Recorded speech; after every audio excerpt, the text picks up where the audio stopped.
Few words in medicine carry more weight than cancer. It's a diagnosis that stops you in your tracks. And what usually follows is a well-worn path: surgery, chemotherapy, radiation. And look, these tools have their place. They've saved lives, and we should acknowledge that. But here's what conventional medicine often misses. Cancer doesn't happen in a vacuum. It develops over years, sometimes decades, in a body that's been pushed out of balance. And if we only focus on killing cancer cells without asking why they appeared in the first place, we're only doing half the job. Hey, if you're new here, I'm Dr. Matt Mason. I'm a chiropractor, acupuncturist, and functional medicine practitioner. Today, I want to walk you through a more complete picture. We'll look at what really drives cancer, the most powerful natural compounds research supports, and the lifestyle strategies that create an environment where cancer struggles to survive. This isn't about replacing medicine, it's about giving you every possible tool. So let's start with what causes cancer. For decades, we've been told it's mostly genetic, bad luck, inherited mutations. But the research tells a different story. Fewer than 10% of cancers come from inherited genes. The other 90%? They're driven by what we're exposed to, what we eat, what we lack, and how we live. Think about it this way. Your genes might load the gun, but your environment pulls the trigger. We're living in a soup of carcinogens, pesticides like glyphosate on our food, heavy metals in water and dental fillings, endocrine disrupting chemicals in shampoos and cleaners, electromagnetic radiation from phones and Wi-Fi. Each one on its own might be manageable, but together they create a toxic burden that overwhelms our detox pathways. Then there's chronic inflammation. This is the silent fire that smolders for years. When your body is constantly inflamed from poor diet, stress, and toxins, cells are under constant assault. They mutate, they replicate abnormally, and eventually some become cancer. And here's what they don't tell you in a typical doctor's office. Most of these factors are within your control. Not all, but most. You have more power than you've been led to believe. The other piece is what we're missing. Vitamin D deficiency alone is linked to higher rates of breast, prostate, and colorectal cancer. Magnesium, critical for DNA repair, is depleted in most people.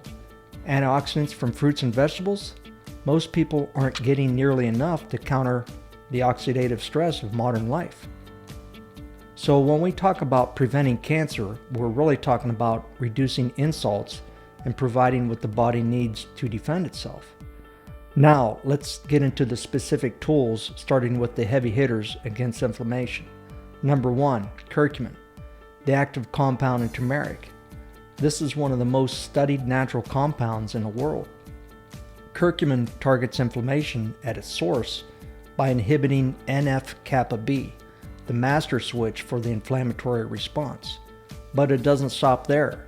Research shows curcumin can push cancer cells to self-destruct, a process called apoptosis, while leaving healthy cells alone.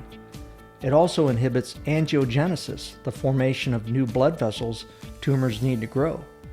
Here's the catch. Curcumin alone is poorly absorbed, but combine it with black pepper, piperine, and absorption increases up to 2,000%. There's a product I often use in practice called optimized curcumin.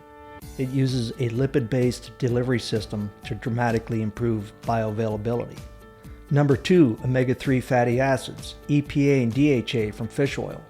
These suppress inflammatory compounds like prostaglandin E2 and COX-2, the same pathway targeted by certain medications, but without the same side effect profile. Studies show omega-3s may enhance chemotherapy effectiveness while protecting healthy cells.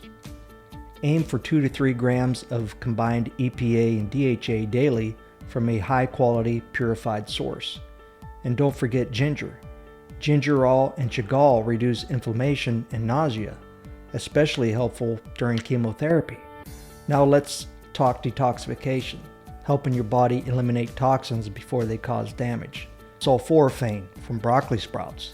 These sprouts contain 20 to 100 times more precursor compounds than mature broccoli.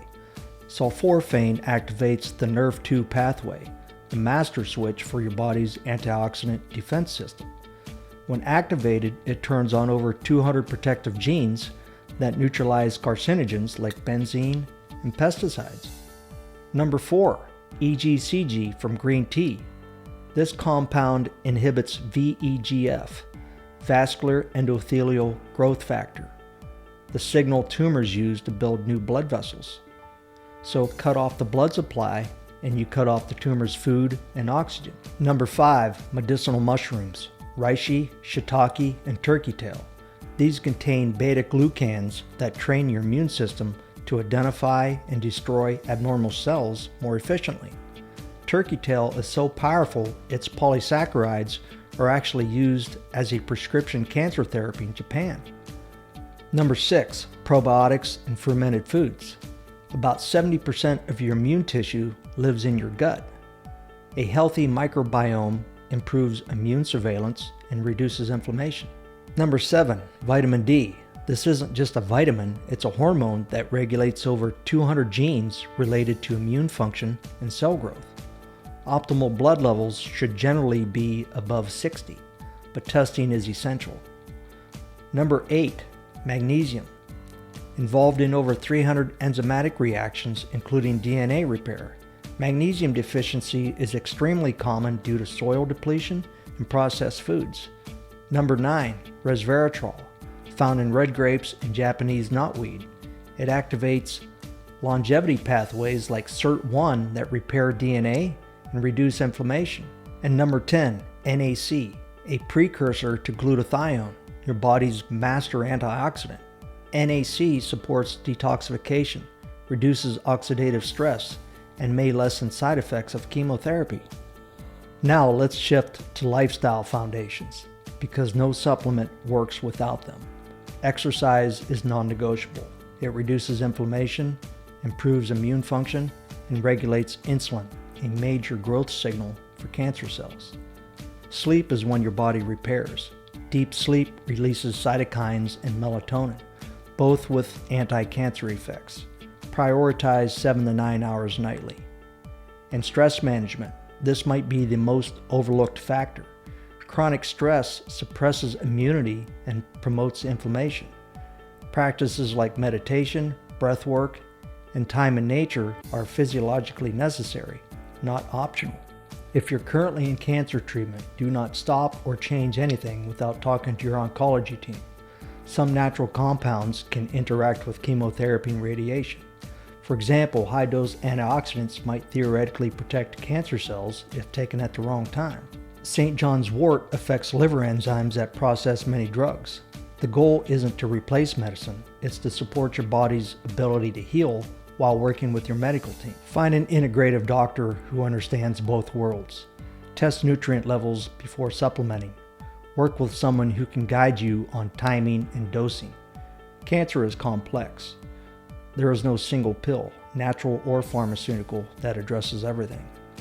But by reducing the drivers of cancer and giving your body what it needs to defend itself, you stack the odds in your favor. Here's what I want you to take away. Cancer is not just bad luck. It's not purely genetic. It's a process that unfolds over time in a body pushed out of balance. And while we can't control everything, we can control a lot. What we put on our plates, how we move, our exposure to toxins, our stress response, our detoxification pathways, and the raw materials our bodies need to heal. The answers aren't in a single miracle drug. They're in the collective wisdom of thousands of studies on food, herbs, and lifestyle. Wisdom that's been marginalized because it can't be patented, because it doesn't make anyone billions of dollars. But that wisdom is still there, waiting for you to use it. If this video helped you, please share it with someone who needs this information. Like and subscribe for more natural health strategies. And let me know in the comments what's one change you're going to make this week to support your health. Thanks for watching. Here's to your health.